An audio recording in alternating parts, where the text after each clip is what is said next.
There are so many amazing memories I have of Frances. Frances is someone who, when you meet her, she will immediately make an impact on your life, because the most inspiring people that we know focus on you, and they make you feel like you're the most special person in the world. And when Frances meets you, whether you are a CEO or as I was when I was just 28, just starting out, you feel the deep sense of possibilities that she has for you, and you feel her care. And when you have leaders who convey their depth of care and convey their depth of belief in you, you want to be that person that they aspire for you to become. So I met Frances when I was in my late 20s. It might be even early 30s. It was like so long ago.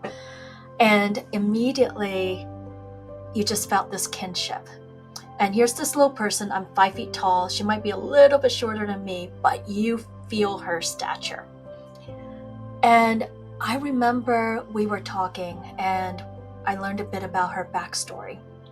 I learned that she got her first formal job as a CEO, her first formal job ever as a 56-year-old. And I thought, wow, that was mind-blowing, because when we're in our 20s, and if we're high achievers, a lot of times it feels like we could be in this race. And knowing that she got her first job at 56, even though she had been making an impact and practicing and have this habit of leading all of her life, that was deeply inspiring. And that was a moment when I thought, oh gosh, instead, can we redefine what success means? Can we take a breath and say, we don't have to be in this chase. What are we chasing after? Let's be in this sense of how do we show up? And let's practice how we show up in a way that can make an impact on other people's lives, regardless of the position or title that we have. And as we move through life, the opportunities will come in such a way that will make the best expressions of those, what I call superpowers.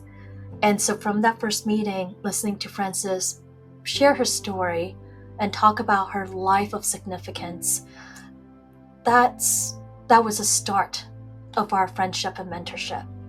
And I can talk about another time. So I'm in North Carolina at Duke University. Frances was working in New York, 320 Park Avenue, the Mass Mutual building. And though I don't travel very often back then, because I had young kids, every time I went up to New York, I would always set up a meeting with Frances.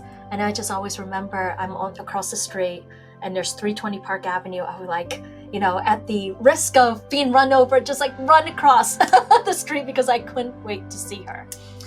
And I remember in 2016, this was during a tumultuous, polarizing start to the,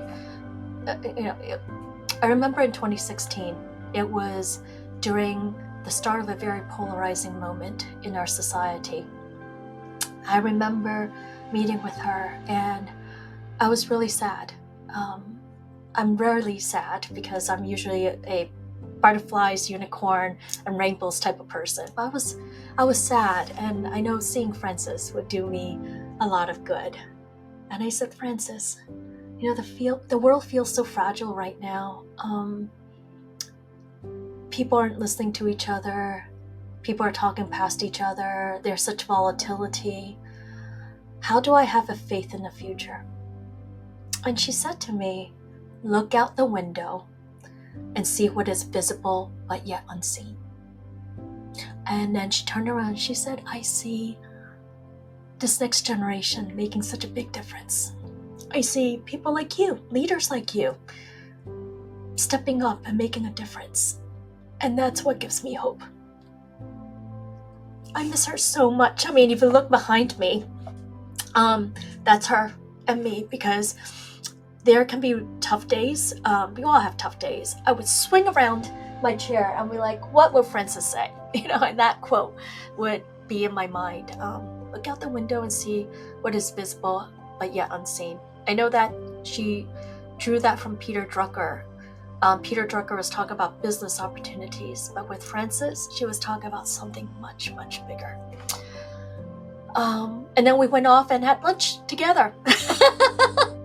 And the thing with Frances is, someone asked me why she was so impactful in my life and in so many other people's lives. I think with someone like Frances, when they take care in the small moments as well as the big moments, and they are showing up, they are, she said leadership is not a matter of doing, but a matter of being. When they're showing up so authentically, so generously, so kindly, thoughtfully, you feel better about the world after every meeting with them, every interaction. They have a positive presence. And not only that, you're just happy that someone like Frances existed. And she inspires you to be your best self. So that's how I feel about Frances.